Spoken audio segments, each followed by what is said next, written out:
Our students, our teachers, and our schools are so much more than the results of one test given on one day can measure. A through F ratings may appear simple, but measuring the effectiveness of public education and all that Texans expect of it is not simple.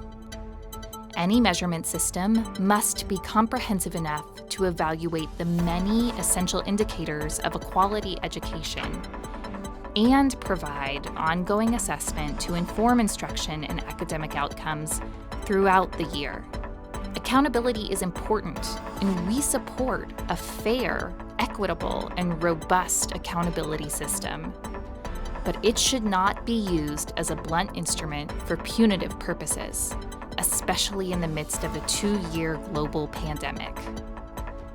Now is the time for thoughtful discussions and thorough explorations into what matters to Texas and what we should measure.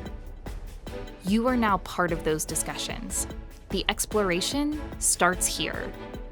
Let's measure what matters, because the future of Texas is in our public schools. Join the dialogue and exploration at measurewhatmatterstx.org. Good morning. Welcome to Raise Your Hand, Texas. It is good to see all of your smiling faces finally. For those of you that are in person, welcome. For those of you that are on the Zoom, we're glad you can join us. This is the first in the series of our Across the Lawn events that will be taking place during the interim and next session. We plan to focus on a lot of different education issues, including accountability and assessment and teacher workforce issues and assessment and accountability. And so we'll see if this one works. All right. And so this is the first in the series. And today we are going to focus as a continuation of our Measure What Matters campaign. We started way back in January talking about just some of the issues dealing with assessment and accountability in our state. We had a conference and we just wanted to know what the baseline is. What does everyone think about assessment in our state? What does STAR and EOC mean to our communities, to our school districts, to our kids? And how is that linked with our accountability system? And so today we're going to start with that continuation of learning more of what schools are already doing in our state to actually use community-based accountability systems to gather information of what the community needs and community wants. And so today with us, we have a great set of panelists. I'm going to introduce you to Eric Simpson, who is the Chief Learning Officer of the Texas Association of School Administrators, and he's going to tell us about what the work he's been doing with TPAC, the Texas Public Accountability Consortium, and all of the work that the school has been doing over the last 5 years. And from this, we're going to hear from school districts that are actually implementing this along with our A through F accountability system, right? This is in conjunction with our state accountability and assessment system. And the hopes is that, yes, we can hold our schools and our communities accountable for what we want, but we can do it in a way that's not high stakes. So with that, we're going to take about an hour of your time to talk about some of these issues. We're going to be back about on a monthly basis. Next month, we're going to be talking about some teacher workforce issues. But right now, we're going to turn it over to Eric Simpson, and he's going to kind of set up the panelists. Perfect. Thank you, Bob. Okay, perfect.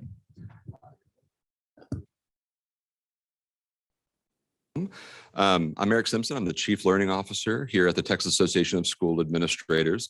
And as Bob said, the past 5 years, we've been working on what we call community-based accountability systems, or CBAS, as you'll hear us call it, throughout today's presentation. We have over 35 districts who are working with us right now on really kind of reimagining what accountability looks like. And the way we've really started all this work is thinking about what does it really mean to be accountable? What we're talking about today is really a deeper, more comprehensive accountability. We've really found that administrators, schools, teachers, communities, they want their leaders to be accountable, and they want the ability to understand deeply the work that their schools are doing.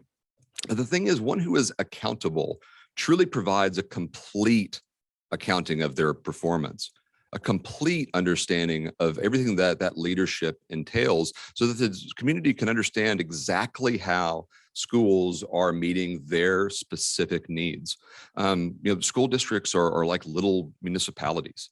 There's so many different functions that they serve. And just looking at pandemic and any natural disaster, schools are the first to open their doors. They're the first to be feeding kids whenever there's a shortage. They're the first to open their doors whenever hurricanes flood cities. And so whenever we think about the various needs across the state, we have over 1,000 districts, and all are serving unique communities, regionally unique in their makeup, and unique in their needs for individual students and families. And so as we think about accountability in a successful organization is a function of leadership. In education, we end up being one of the few professions where accountability is something that's done to us, that we come in at the end, and we are meant to respond to that accountability. But in a learning organization, it's really important that the leaders are understanding the needs and communicating directly to stakeholders how those needs are being met. You'll see that the districts behind me here, they're in all regions of the state. They're as low as I think 136 is our smallest district. North Side is over 109,000 students. And so you have anywhere from, 100 and something students all the way up to, 100K. And I mean, these are unique systems by and large. I mean, there's very little that you can do standardized that actually encapsulates the complex work that school leaders are doing. These districts desire not less accountability, but much, much more. Right now, whenever we think of accountability, your entire system is based off of pretty much one proxy measure. And so when we think about, the different leaders in a district, I mean, you have superintendent and board. That's change at the institutional level. That's the vision, the driving direction of a district. The principals really guide change at that campus level, and they work with support from central office, from superintendents, from the community to meet the unique needs that each of their families face. And then teachers are often kind of left out as leaders, but teachers are the ultimate leaders. I mean, they're leading classrooms of students. They're the front line in understanding parents and what's happening in each family dynamic. And so they're really responsible at that cultural change at the classroom level. When we talk about community-based accountability, we're really looking at the ways that all three of these groups of leaders come together to meet these needs in a complete way. And CBAS is meant to be a system where we're able to report out a factual story about the work, the total work that schools and districts are doing. And so I said earlier that districts are like a municipality. I mean, they're running a little city right in the middle of the community. And so whenever we think about a complete reporting out, like a complete accountability of everything that leaders do to meet the needs of their constituents, we have 7 areas that we're going to talk about called pillars. And these pillars are the makeup of each of this accountability system. If you look at our current system, the traditional test-based system really covers student learning and progress and parts of student readiness. But each of these pillars is represented by a proxy measure, either a single test like the STAR or EOC, or a selection of college and career readiness. What we're really looking to do is to make sure that communities are completely informed in all the ways that school leaders are benefiting and affecting their community. So we have engaged and well-rounded students. To what degree are students able to have the sense of belonging, to be able to learn safely, to be able to fit into a loving and nurturing community that propels them forward? Community engagement and partnerships. How are we reaching out to communities? What are the partnerships that districts and businesses are making? Professional learning and quality staff. We've talked a lot about teacher retention. We've talked about leader retention, superintendents, principals, nationwide headlines about the shortages in these areas. And so how are districts maintaining leadership continuity? How are they maintaining a pool of qualified applicants? Fiscal and operations responsibilities. In one of the largest employers of almost any town, a school district, it's really important that they're fiscally sound, and that their operational systems are transparent, so that the taxpayers know where these funds are going. And then finally, safety and well-being. Kids cannot learn if they don't feel safe, if they don't have their needs met. And schools are the biggest providers of medical for students, for nutrition. There are many families that we know of that their kids don't eat if they're not in school daily. So looking at the old system, these are kind of the three pillars, if you will, of the old system. And it starts with the TEKS, the Texas Essential Knowledge and Skills. And after a couple of years of implementation, then we have an assessment that then measures the different school performances once a year. And then at the end of that, after the kids are already home for summer, then we get the report cards in that show how testing went at the campus level. Up until this point, it is a completely passive system. School districts do not become involved in any of this accountability until the very end, where they are reacting to the school report cards. Our hope is that we're able to change this from a passive accountability into an active accountability. So we talked about those pillars and those things that actually represent the reporting areas that we would want communities to really understand deeply about their schools. Well, our leaders are, as you'll see today, they're involved in every single step of the accountability process in a community-based accountability system. They are actually architecting the pillars and implementing them in the district based off of direct input from board members, from community leaders, from teachers, from students. And their work continues on past that implementation into really investigating the things that communities want to know about their schools. How well are our students growing as readers? How safe are they in our elementary buildings? These findings help drive strategic improvement.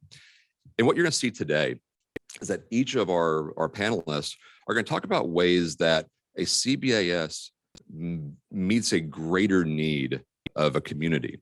The first is, if you look at the true accountability of a leader, we're going to hear from Splendora ISD and how their CBAS actually influences and controls the evaluation instrument that the superintendent goes through. So this is a true accountability for sure. In Lytle, we're going to talk about the way that CBAS completely changes the way that a community understands the core business of school and how it understands the way that its individual needs are being met through a kind of greater communication between district and community. And then finally, we're going to talk about the support that campuses receive from the district itself based off of the findings of accountability and how that differs from the system where we're only looking at a single test score. And so I'm going to turn this over to Superintendent of Splendora ISD, Jeff Burke. And Jeff has actually been involved with TPAC since the very beginning. He was an assistant superintendent over in Georgetown whenever TPAC began 5 years ago.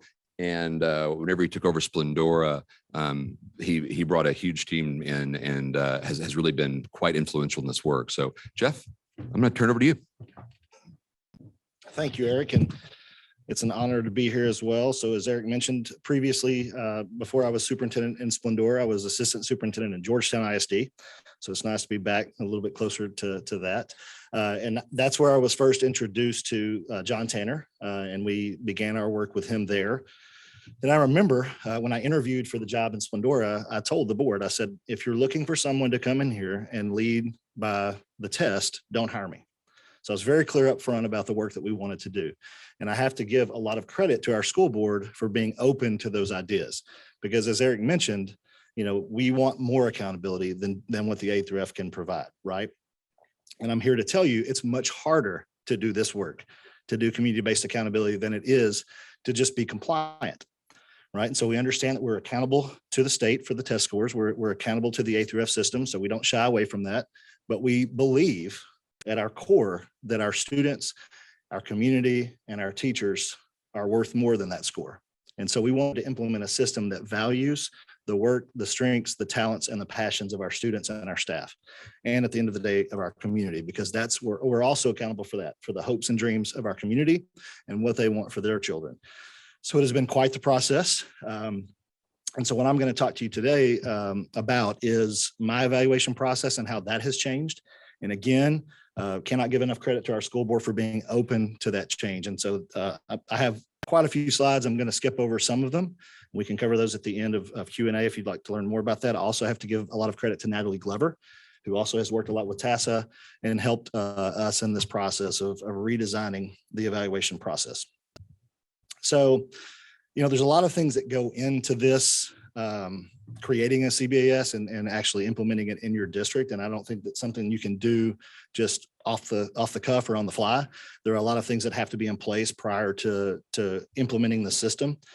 And so I'm going to talk to you a little bit about our learner profile. Many districts, I would hope most districts across the state have learner profiles, educator profiles, the qualities and attributes that we want our students to possess when they leave. I'm going to talk to you about our strategic direction, which is critical to this work, especially in our district, how the community-based accountability system has informed that work of the evaluation process, and then get a little bit deeper into what we actually do. So learner profile, when I first came to Splendora, it was actually really, I guess, a really good thing that TPAC was starting at the same time, because that informed a lot of our work, right? I mean, we were going to those meetings at the same time that we were kind of recreating our directional system in the district. And so our learner profile was already in place sort of as a vision statement. And so we changed that because it really does reflect, like I said, those qualities and attributes that we want our students to have. So I'll spend a little bit of time on this. Our strategic direction, you see strategic direction 2.0, because it has undergone some changes. We are doing some work also with a balanced scorecard in conjunction with CBAS, so I won't get too deep into those details. But we really want to be and strive to be an organization that lives by its values and beliefs, not something that's driven by just one test on one day. And so when we have those conversations, when we started this process, it required a lot of unlearning, really internally with our staff, right? Because as John often mentions, that accountability anchor is so strong that it brings you back to those things that have been embedded in the district, inculcated, with the test piece. So we really had to have a lot of conversation about what something different would look like. And so as was mentioned earlier, it is sort of like a parallel system that runs along. And so we had community members involved in this, students, business owners, really to create the strategic direction with CBAS kind of as not as a pillar, but a foundation for that work. And so we live by this. We talk about our strategic direction at the board meeting. We talk about it at every meeting we have. This drives what we do. So it is not a strategic plan, and that's specific, right? We don't call it a strategic plan because so many times strategic plans go on a shelf and you don't use them. This drives the work in our district, and CBAS is a big part of that. So as Eric mentioned, we are in the process of signaling and kind of refining how we're formatting this and how this looks. But it really does encompass, we believe everything that a school district is responsible for. So I won't spend a lot of time on that. So I'm going to get down to the actual process. So we had to go through some different phases as we were transforming it. And I'll tell you, for the first couple of years, we used the TASB model that most superintendents use that's really compliance focused. And so we had to really talk about, we would get hung up in conversations in the boardroom, right? When we were going through my evaluations, like, okay, is he a 1.4 on this, or is he a 3? Or, they got hung up on the numbers and the rating, right? And so we really had to talk about what did we want differently. And again, giving credit to my board, they were open to going to different trainings. When we would go to SLI in the summer, I called on some friends at Alamo Heights and said, go and use your boardroom. We had John Tanner and George Thompson from the Selecti Center come in and talk about this. So it's been a multi-year process of us getting acclimated to something different, right? And so the compliance piece didn't go away, but it didn't become the driving factor, right? It really was about what do we want, for our district as it relates back to that strategic direction and to community-based accountability.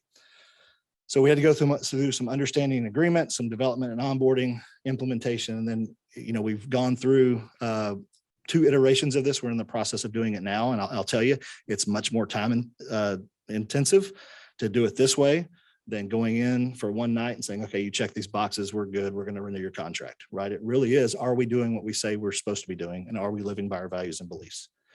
And it didn't happen overnight, right? It's been a 4 or 5 year process, and COVID did not help that, right? I mean, we had to really take a step back on that piece.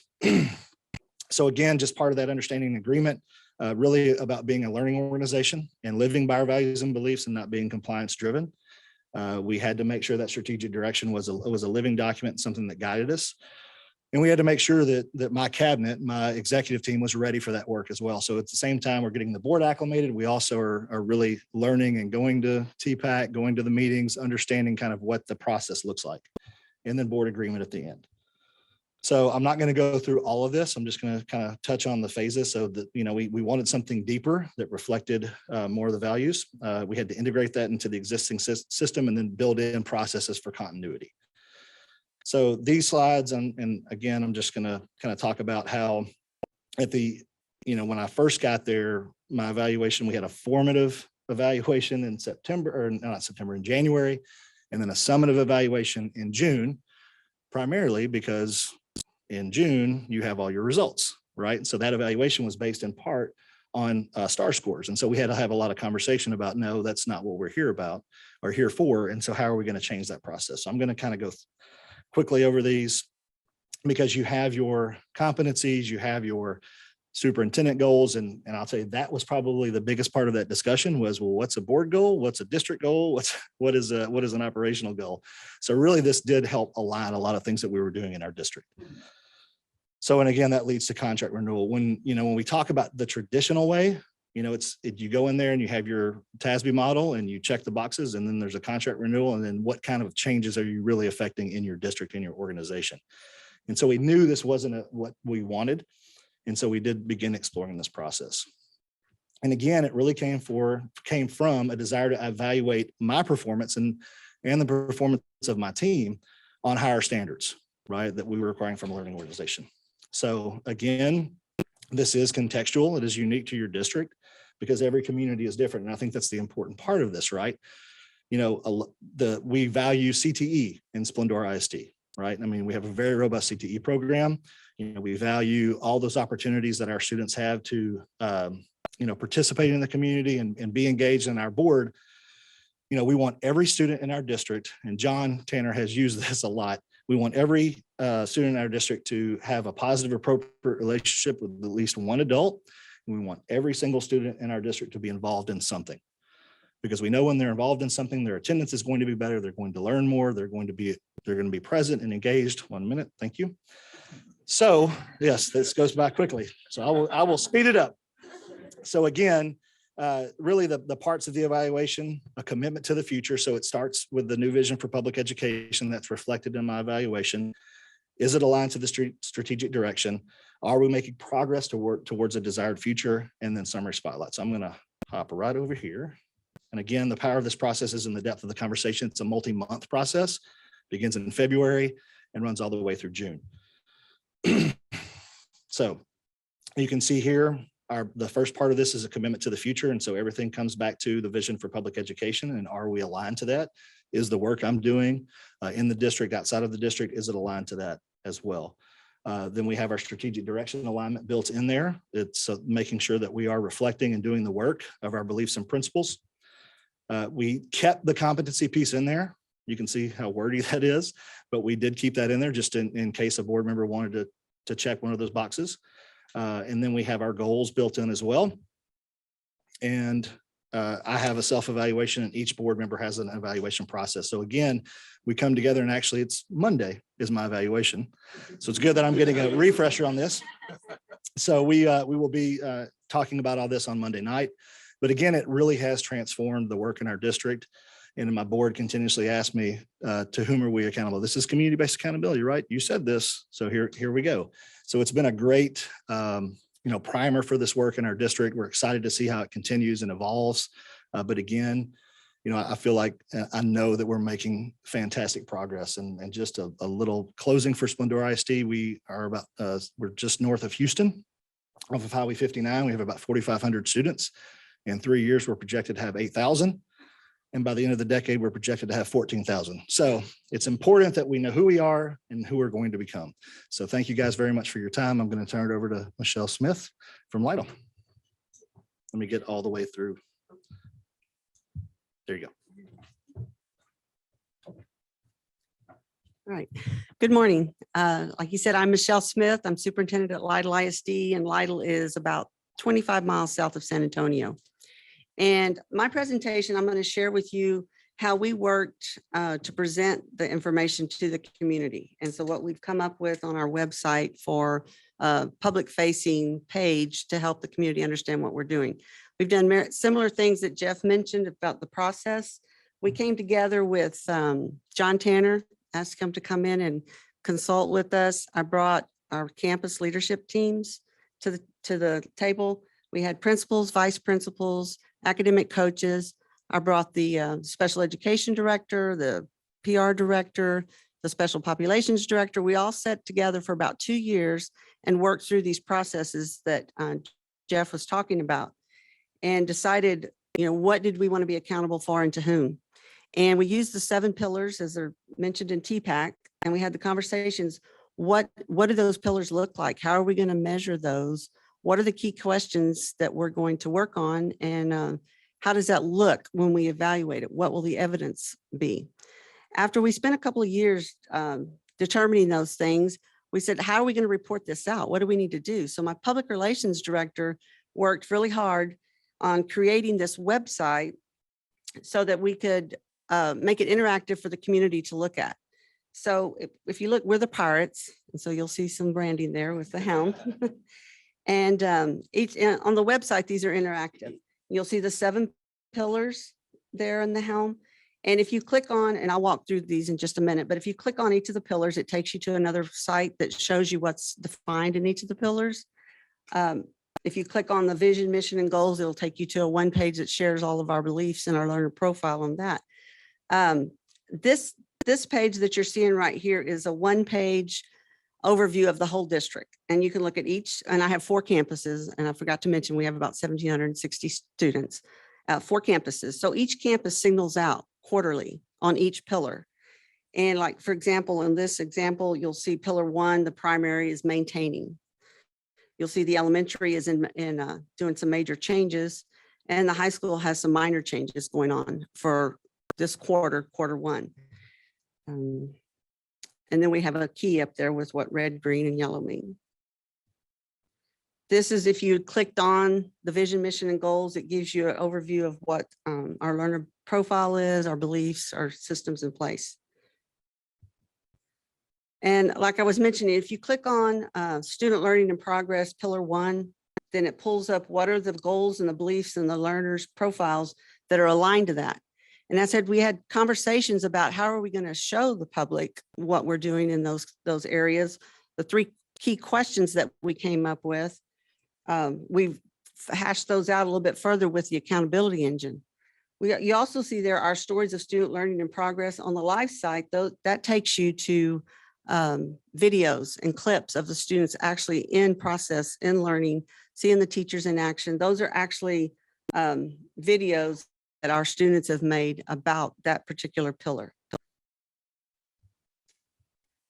And the first page I showed you was the district signaling. If you want to dig a little bit deeper and you click on across the top, you'll see primary, elementary, junior high. This is the high school signaling page for these 3 pillars.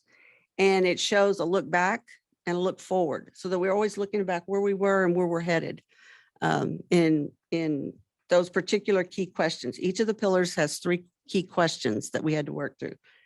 And then the other conversation that all of our principals had to have with their campuses is, what is evidence going to look like? And then once you see that evidence, what are you going to do? What decision are you going to make? So we asked them to create narratives. Each time they look at a key question, what is the system response you're looking for? What do you want to see? How do you know if you've gotten there? And then what evidence are you going to look at to know you got there? And then what possible decisions? Once you looked at that evidence and you saw what happened, what are the decisions you're going to make for the next time around? And so as they input each of this information at their campus level, it populates into another slide for the accountability engine. And it shows them, and each pillar has an accountability engine that they work through quarterly. The next piece of it is reporting to the board. And as we were doing the 2-year process on talking about these key questions, we were reporting to the board what we were doing. We just have a website or a format or a way to approach it to share with them. So that's where this came about. So we decided we needed to narrow it down and have it more focused because it was getting overwhelming with reporting every pillar, every key question. That was a lot. So we decided that each quarter we would do 2 pillars, and quarter 2 is pillar 6, just 1. And so our principals then come to the board and they have a presentation on those pillars and those key questions each quarter. And so with their presentation, to kind of help them formulate it, we ask them to do a 3-2-1. What are the major projects that you're working on right now? If it's a minor change or a major change, explain it to the board. What are your major projects that are going on? And then what are some important takeaways? After you're working on these major projects, what have you seen happening? One of the major projects we have this year is curriculum. We have a new curriculum system in place. And so that's a major change for our campuses. So they have to go back and evaluate and see how is that curriculum working and make decisions about what are we going to do differently for the pieces that aren't working and pieces that are working. And then finally, what's the work in progress? You know, what are you going to continue doing or what are you going to change? So this is a really succinct way for our campus principals to come and report this to the board. The other thing that we're doing this year now, as Jeff mentioned, many of us have like campus improvement plans or district improvement plans or strategic plans, and they end up on the shelf a lot. What we've decided to do as a district of innovation is combine our district and campus improvement plans into our community-based accountability work. So it will all be one live document that is shared with the public through our website. And then, of course, with our teachers, going back regularly with them and going through the accountability engine, how to improve and make changes. And finally, we started some work on the superintendent evaluation and aligning that with the pillars. And this is the format that we're using right now. Like Jeff said, it's a work in progress and we will probably making some shifts and changes, but we've listed out the pillars. What are the key questions that we're looking for?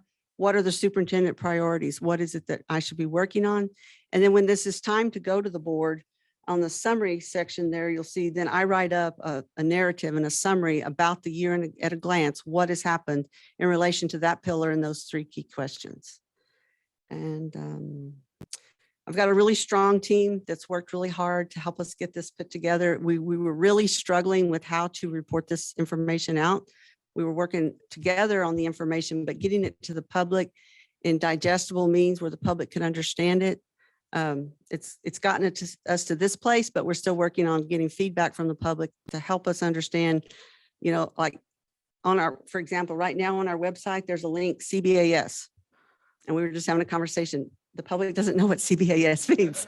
So we're going to have to, evaluate that and come up with a better explanation. But that's where we are right now at Lytle. And we're really excited. It's dangerous when you have superintendents come up and give them a mic to talk about their schools because we want to brag, and we're really excited about the work. It really has changed the way we're looking at our students, looking at what we're doing. So thank you for having me. I appreciate the opportunity. And I will turn it over now to Jana Ritter. Thank you so much. Yes, I agree with Michelle. We're excited to always get to come and speak about what's happening in our district. the thing that I really want to focus on is what makes a community-based accountability district different, because they're different. The districts that have started this work, and the three of us started the work together those years ago and have been in it from the beginning, but we've added more districts since based on the work that we have done and modeled for others. And I will say every district goes about it a little bit differently, because you have to listen to the folks in your district. You have to listen to your community to know what it is that they want measured. To measure what matters means that you're really listening actively to the people in your district. And that includes not just community members, but also the people in your schools, our principals and administrators, our teachers, our parents, and our students. We believe in, through a CBAS system, that we have student voice accounted for as well as teacher voice. And that is more important than ever following pandemic and trying to educate after pandemic and the struggles that we are seeing and will see for years to come. Where again, the importance of measuring what matters after pandemic. How on earth are we going to measure with one test? Because we struggle with that. We're seeing daily the effect of pandemic instruction and education, that it was truly a pause in moving forward with our students and seeing progress, especially in districts that are faced with higher levels of poverty. Students who come from homes that are not as well resourced as others. And it's going to be real. I mean, we know that. And when we have the STAR test this year, and we know that those scores are going to be coming out, it's a scary time, because schools know what we've been doing and working harder than ever before, but have so much more to take care of with our kids. So what we did in San Angelo ISD, and I serve now as the assistant superintendent in San Angelo ISD, and we have done these learning walks in our district. We've done them for years, and we've kind of changed, they've transitioned over time. And after pandemic, we listened to our folks who were saying, we would like for these learning walks to be an opportunity for us to pull all this work together, so that we don't have separate board goals, we don't have strategic plan or direction over here. Some of our campuses are improvement and struggling with those improvement plans that are extremely time consuming. How do we pull it all together under CBAS? These are our board goals that we developed with our board this year, new board goals in student engagement, that we will develop district and campus support structures that positively impact student engagement and outcomes for all students. Culture and communication, that we will cultivate trusting partnerships to support the hopes and dreams of our students and staff. And innovative learning spaces, that we will provide efficient, safe, and innovative learning spaces that promote student achievement. So woven throughout these goals, even at the board level, because our board is deeply involved in CBAS work as well, the terminology and the language you hear here it goes back to those pillars that we believe in of true accountability through CBAS. We have a learner profile as well that both of these other districts do. All of the districts involved in CBAS, you have to start with strategic direction, learner profile, educator profile. And this is what we say about our learner profile. If we value the hopes and dreams of all of our children, how will we prepare them for the world they will enter to do whatever it is they hope to do? And then an educator profile, which means, are you the type of educator that creates a learner who is a communicator, collaborator, critical thinker, and creator? We hire all of our folks through the educator profile. We're going through that process now, trying to hire people. And I will say, teachers who are looking at districts who can talk about this and talk about community-based accountability, they want to be involved in that. Those are the districts they want to serve in, because it's much more meaningful to them. It gives them something to feel more valued in as well. So the educator profile is a huge component of our community-based accountability work. This is with our community-based accountability system, and these are the pillars. We go around our district and look for evidence. That's another thing that makes CBAS districts different. We talk about things in terms of evidence. What is the evidence we will accept that we are becoming the system we want to become?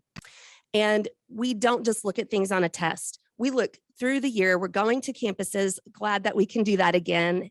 And what is the evidence that we're wanting to find and see on campuses that they're proud of and that they want to highlight for us? It goes back to creating a new vision for Texas public education. And this is from our visioning document that was developed through TASA and in 2018, is that correct? No, 2008. And Article 4, accountability for learning, that accountability systems are essential to achieving minimal personal and organizational performance only. They are necessary for weeding out the incompetent and reconstituting unproductive schools, but such systems serve to create compliance and mediocrity at best. This is talking about traditional accountability based on a test. Excellence and sustained exceptional performance come from a commitment to shared values and a clear vision that encourages collaboration and teamwork. Creating organizations that foster commitment requires superior moral leadership and a responsible use of authority. So this was written not long ago, and now we're seeing it even, just through the CBAS work. This is what it is all about, is how we're moving forward with that vision for true accountability in our state. So something we went through is aligning all of our work to make it understandable for our community and the people in our schools. So we take our board goals, there's our goal, and then we align it with what are the CBAS pillars, even though they really kind of all are there, but what are the specific CBAS pillars that we're going to look for evidence in to support this board goal? And in the effective schools framework, levers, which are the levers that the state, this is a requirement through TEA, when we have students, campus is an improvement. Their improvement plans are written through these levers. And also our principal evaluation domains are also written through the effective schools framework. And it's good. It's good, but it's another thing. So how do we pull those things all together to help everybody understand how they fit together in a community-based accountability system? So those levers of strong school leadership, high quality curriculum, effective instruction that align with those pillars in that board goal. There's board goal 2, culture and communication, the pillars that align there, community engagement, professional learning, high quality staff, and then those effective schools framework levers of strategic staffing, positive school culture, and then board goal 3 and the pillars that align and that effective schools framework lever. So this is just an example of how we make it simple, be simple, simplify it for people. They need to understand how these things all go together because we have so many things thrown at us as school districts, requirements from the state, from federal requirements. It's our job to try to make it understandable and help our people know how to move forward with the work. So with district learning walks, these were the questions that we had to answer. How do we shift from a compliance mindset to one of supporting student engagement, encouraging new approaches to collaboration? How can we provide more authenticity and choice for our campus leaders and teachers? And how can we use learning walks to support the alignment of our CBAS work and our new board goals? All principals, this was the change, were given the flexibility to design the format for their learning walks and lead us through points of pride. Our entire district cabinet level goes to every single campus in the district 2 times a year. And in the past, we would walk through and look at instruction, look at what the kids were doing. We'd leave nice notes and feedback for them. But we decided, you know what, after pandemic, we want the focus to be different. These are just some examples. One of our elementaries, they said, you know what, we're going to have you talk to the kids. These are some of the questions. We want to focus on culture, collaboration, challenges, and engagement.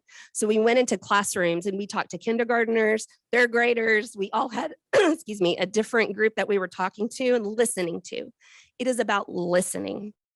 And we are focusing on that because that is what our people are telling us they need from us most right now. And so we did those student observations. This is another example of one of our middle schools. And when we told Michael Kallenbach, who's the principal who's been also with us on the CBS journey since we started, he said, oh my gosh, I'm going to redesign the whole thing. He talked to his teachers, talked to his kids. He involved his teachers, his kids. We started with the campus data review, talking about MAP scores, looking at different forms of data. But then we listened to teachers. We were in their professional learning communities. We listened to them. We did what we call a student Kiva, a teacher Kiva, where they're asked questions and we just listen. And it was amazing that what we think the focus should be on campuses is not necessarily what those teachers and those students think. And we have to listen to them because you know what? It's only going to be as effective as they buy into it and as they are willing. You know, they're the volunteers in the system, right? We are seeing that now with teachers and students. And we have to make ourselves listen to what's important to them and to measure what matters. These are just some pictures of those walks that we did. And kids, we now do learning walks. The students take us and show us what's important to them.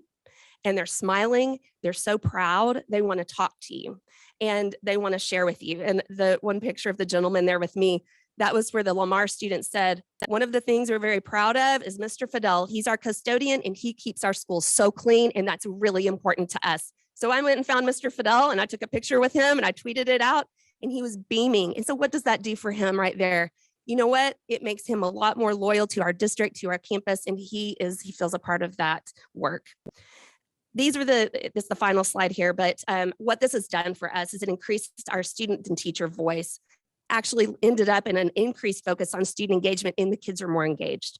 Evidence of all pillars that we're seeing in our classrooms, strong sense of ownership, lots of creativity that the kids get to highlight for us, that learner profile and educator profile evidence, increased staff collaboration because we're listening to them and asking them, what do you want us to see and what's important to you? Authentic feedback from us, positive response to our presence on campus, because sometimes that's not always positive when they have district administrators coming to their classes, but doing it this way, immediate, it was amazing. And they just were like, thank you, we want you to come back. Eagerness to share by the students and the teachers. It's our opportunity to tell our story, which we all have to do in public education. We tell our story about what's really happening in our schools. Board presentations like these others, our principals come and did board presentations, points of pride. What are we viewing with concern and looking forward with hope? What are we doing about it? Principal professional learning communities, where now we have principals going and seeing these same things on other campuses. We're taking them to go and see it. And trust building and authenticity, which is absolutely the goal of all of this, because we cannot make our people work harder. That's not going to do it. We have to let them know we believe in them and we're going to support them and guide them with high expectations. But how do we get there together? And that's the importance of the community-based accountability system. Thank you. Raise Your Hand Texas has asked that we spend about 15 minutes on some Q&A. And so our panelists here are going to stay here and take any questions you may have. I know that Raise Your Hand is also monitoring the Zoom for questions for our people playing along at home. So we're excited to have some conversations. So we'll kind of open the floor a little bit. Oh, do we have somebody running mics right now? Here, we want to make sure everybody hears your question. I just saw the list of the school districts that have been involved in this, and I noticed several of them have had superintendent changes. What does that do to the work?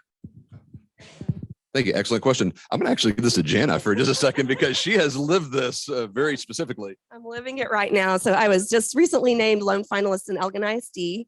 So and Elgin has been involved in TPAC in the past, and they're excited we're going to continue with CBAS there. But leaving San Angelo, and I've really been kind of the lead person helping with CBAS there, it cannot be dependent on a person.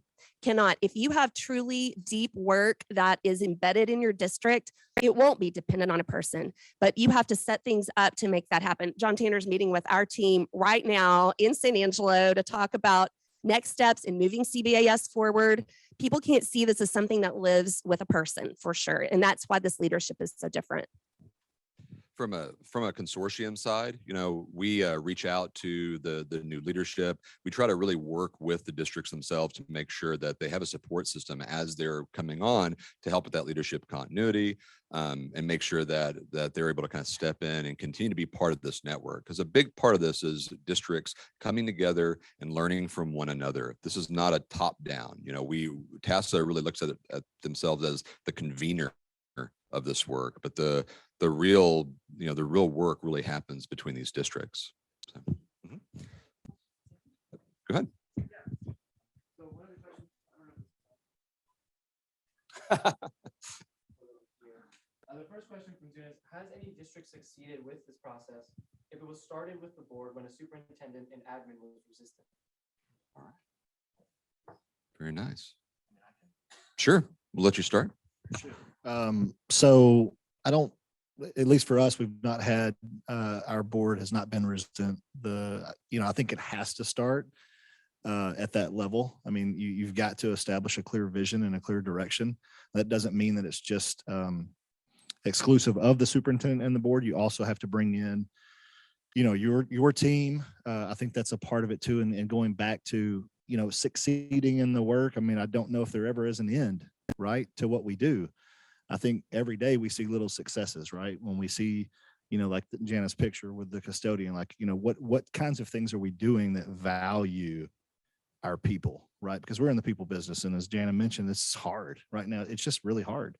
Teaching is more difficult. There's more constraints placed on folks and more constraints placed on districts and expectations. And so how do we continue to do the right work while we're doing all the work, if that makes sense? And so I think just this notion of resistance is you have to do something that resonates with people, right? And I think the CBAS process, hopes and dreams, what do we want? Like I've never, ever, ever talked to a parent in these conversations where they said, well, my hopes and dreams for my student is that they make 100 on the star or whatever. And that's not, it's just not, right? And so what are we doing to, teach and educate about all the things that are important? And I think that's part of it. Like I would hope that that you don't have resistance to this kind of work, but I mean, if I'm sure there will be, it's just because it does challenge some embedded perspectives, right? And I think that's part of it. Well, I answered your question on Zoom. We also have districts in North Texas who come together and their boards work together. They do board trainings on this work because whenever we bring somebody into the consortium, we want the district's board to be driving that work along with the superintendent.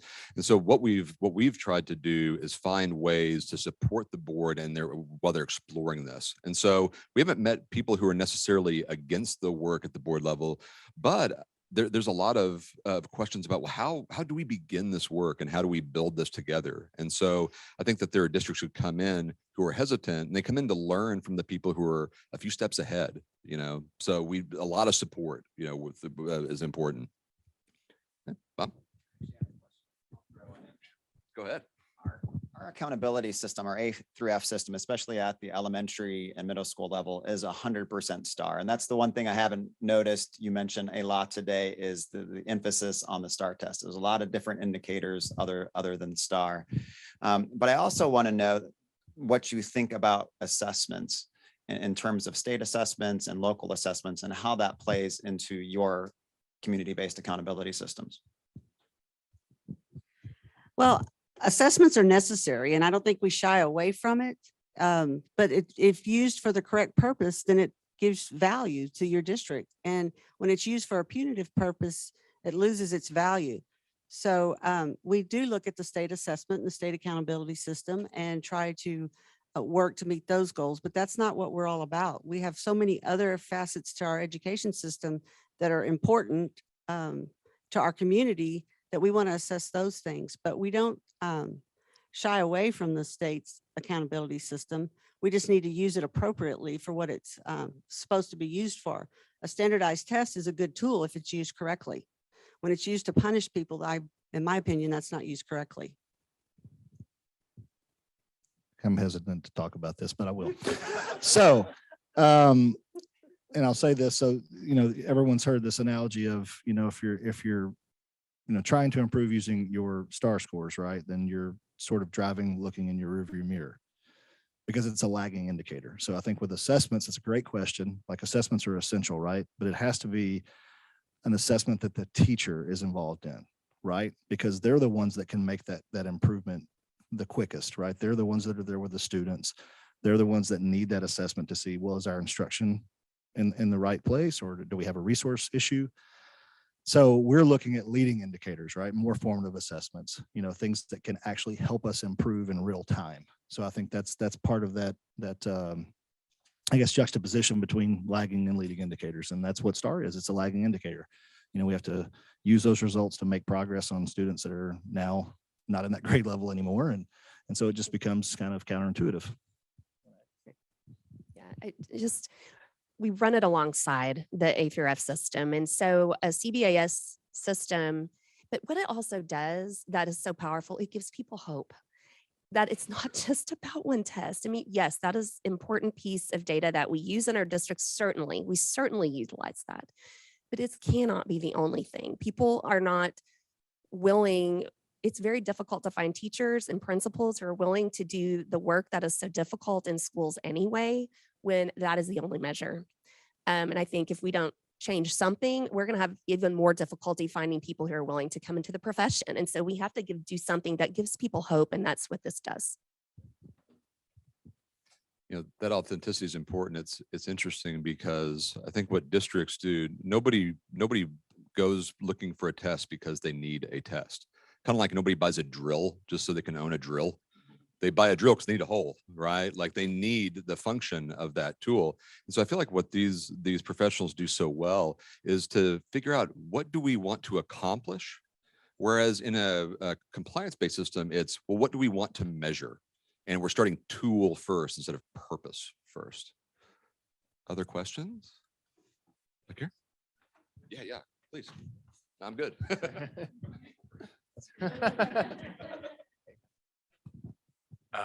So often in most communities across Texas, the most visible community member in evaluating our schools aren't individual parents, but often the news media, whether that be local newspapers or broadcast. How did you interact with your media? Were they a detriment, or did you kind of bring them in to help build this? Who would like to take that? Jeff. So we really didn't have a lot of pushback from the media. I mean, we were, we have a communications department that is really on top of all of this, and they make sure that our media is informed. I think probably the biggest thing that we have to contend with is like realtors and HAR, if you're familiar in Houston. HAR kind of oversees everything, right, with homes, and the number one thing that you see on there is the ratings, right? So what we started doing was every summer we have a realtor luncheon, and we talk about CBAS. We talk about, here's how you sell our district. Here are the things that when people are moving in to Splendora ISD, they're going to see, we're a B district, but then, we have a campus and improvement. And so they're looking at these things. And it's funny, I just had a conversation with a parent in a grocery store the other day. She's like, I know y'all are awesome, but I'm seeing this. I said, well, come, let me tell you about what we really do. So I think it's about making sure that you have a clear vision for that, a clear plan, and a clear narrative about, if you have scores in the A through F system that are not A's, right? How do you explain that? How do you use that as an opportunity to educate, right, about what we're really doing? So I think in terms, we haven't seen a whole lot of that pushback, just in terms of media, because we're in a community that doesn't have we don't have a newspaper in our community, right? So we're part of Montgomery County. And so we are very proactive about sending out information. We use our annual report. We hand that out. I also serve as a member of our local chamber. So that's a great opportunity for us to talk about that as well. So I think it's just a matter of not hiding from it and just being very clear about what you believe, and you say, here's how it stacks up against this, and here's what we really value. Here's what our community has said. Here's what our students say. And so when you have that narrative, I think it's a lot easier to explain, what you're valuing. I hope that answered your question. Oh, hold on 1 second. No, you're good. My voice does carry, but the mic helps. What do you recommend as first steps for districts interested in engaging in this work? And then what advice may you have for some school districts that may be larger or different in terms of geographic settings? All right. So the question about how to kind of begin this work, I'll let whoever would like to begin with that. Sure. For one, being part of TPAC would be helpful. Not that I'm doing a plug, but that definitely is helpful with the process. But you have to be very clear about your vision, mission, goals, your beliefs, what you believe. Those things have to be in place first before you get started in the work. And then making sure the community is involved. It can't just be, the superintendent and the board doing this work, because if one of superintendents leave, I haven't, but some do, and boards turnover. So the induction process is very important. You have to keep inducting people every year into this work and helping them understand, what does the district stand for? What does it believe? And as new administrators come on board, or new teachers, the induction process is so important, because this is a different way of thinking, a different way of looking at student assessment and student accountability. So I think that's very critical, but it all starts with the vision and working with the leadership. Just when we started the work, and I know we've done this in all of our districts, and starting with that, like a community-based advisory council, like where we invite community people in, and we have media, we bring business people in, we bring parents, and we have administrators, teachers, like all levels, and we host about 100 people 4 times a year. That's how we started initially, and they help develop the learner profile. They help develop the educator profile. And we also have high school students who come in and they sit at every table, 2 at every table.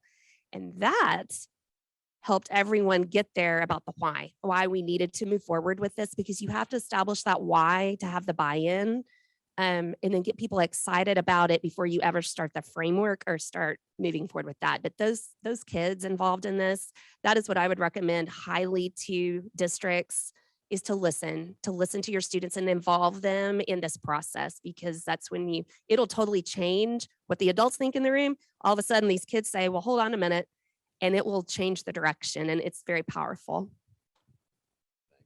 You know, just as they were saying, most districts do begin this work with outreach to their community, you know, community meetings that take place. I know like in Georgetown, they did, you know, nights where they had Spanish speaking, you know, they had translators come in to work with Spanish speaking populations. They had, you know, multiple daytime events as well as nighttime events to try to get as many community members in these conversations as possible. And so the other thing that I'll say right now is that, you know, Michelle mentioned TPAC, and absolutely, we want to support as many people as we can, but actually this work has to be so much bigger than TPAC, than a consortium can ever be, you know? And so part of the reason we published on our website the people who are involved in this work is because these are people to reach out to for partnerships. These are people that this is really about schools learning best practices from other schools. And so we'll continue to be this convener, and we're really excited about bringing people together for this work.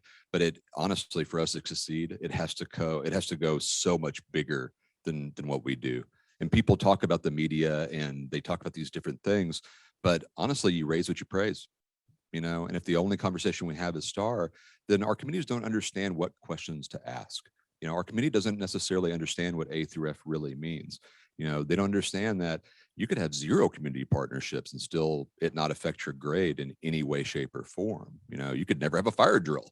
It would never affect your grade rating. Oh, it would affect other things for sure, you know, but it wouldn't affect that. And so that's kind of what we're trying to do, is really show committee members that you're valued, that you know much more than what you're given credit for, and that you can handle some really deep conversations about the business of school. Bob. Please give a thank you and a round of applause for our panelists today. They came from all over the state to share their experiences, and we really appreciate it. You know, and also give a shout out to all the Raise Your Hand staff that made this event possible and the events coming up possible. We've got a heavy lift ahead of us this interim and next legislative session, right? We have teacher workforce issues. We're going to be dealing with assessment and accountability issues, some of the issues that from COVID and an instructional loss, and how to get our kids back up on track. And so we hope with these discussions that we can drill into some of these issues and expand it beyond kind of what you see in the headlines, because there are a lot of headlines right now. So our hope with these across the lawn events is to kind of show the hard work that the schools have been doing for an incredibly long time. You've been doing the heavy lifting for 5 years to show your communities what community-based accountability systems look like and why that's beneficial to your students, more importantly.